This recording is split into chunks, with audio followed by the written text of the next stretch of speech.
Hey everyone, you are welcome back to my channel. Today we are going to be talking about dyscalculia. Yes, it is a learning disability that affects mathematics and basic arithmetics. So those of you that are always having problem with mathematics, you might just be having dyscalculia.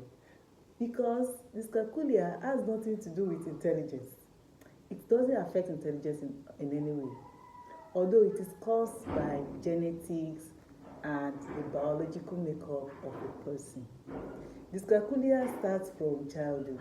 It doesn't just show up in adulthood, so it can run from childhood to adulthood. No age limits. It can't be cured because it is a disorder that has to do with the genetics, but it can be managed. And we have seen successful people manage their own problems, such as dyscalculia. Example is Bill Gates. Bill Gates is a well-known person, so I'm using him as an example. We also have different people who are also managing dyscalculia. So I'm using Bill Gates to let you know that it is not the end of the road, and it is not a problem per se, but it can be managed for you to have a good life. So how do we identify dyscalculia? When you notice that somebody is having difficulty with counting upwards, essentially 1, 2, 3, 4, 5, 6, the person still have to be checked. Am I doing the right thing? The person doesn't have confidence in counting because he has failed several times while counting. So you can quickly tell when somebody is having difficulty. Like a child of 8, 9 years old now cannot count 1 to 100 like in the speed of light, then you can see that this child is having dyscalculia. So we have difficulty with connecting objects with numbers. For example, I have some sticks with me now. You have given this child sticks to play with. Then you now say, give me 5 sticks from there. It now becomes a problem. 5 sticks. Yes, I know number 5, but 5 sticks. The person cannot count. It's very difficult to count. Now be like 5, 6. Then at the end of the day, say, let me just give everything. Let me just give the teacher everything. You can identify that this person is having difficulty with mathematics and arithmetic. So you can say that this person has, although not just one problem, will make you know that this person has dyscalculia. It has to come together with, you must be able to identify like 3 or 4 problems before you can say that this person has dyscalculia. Remember, we are not doing wrong identification here. So we have another one is difficulty recognizing numbers and symbols. In fact, I can say I've taught children with dyscalculia. So I'm talking from experience. When it comes to identification of numbers, at basic 5 or basic 4, a child that is 9, 10 years old cannot differentiate numbers properly.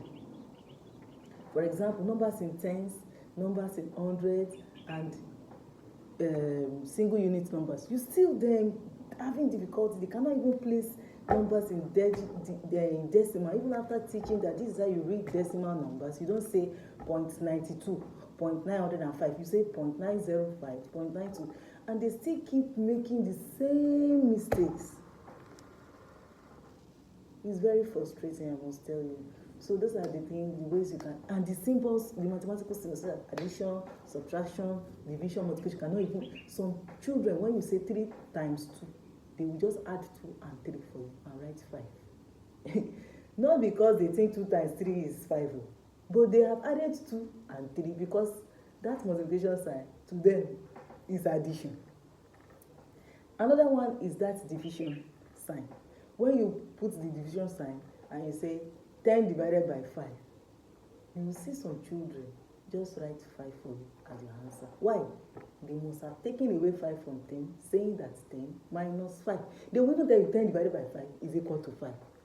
It is when you now ask them, show your workings, you will now notice that they just removed 5 from 10 to get 5. Another way to identify this is through quantitative reasoning. You say they have processing problem, so they cannot handle quantitative reasoning, such as arranging numbers in order of magnitude. Ask them to arrange numbers from the biggest to the smallest. You are killing them already. They will just disorganize the numbers for you, and you will be like, what is this? Arranging numbers from smallest to the biggest, another problem.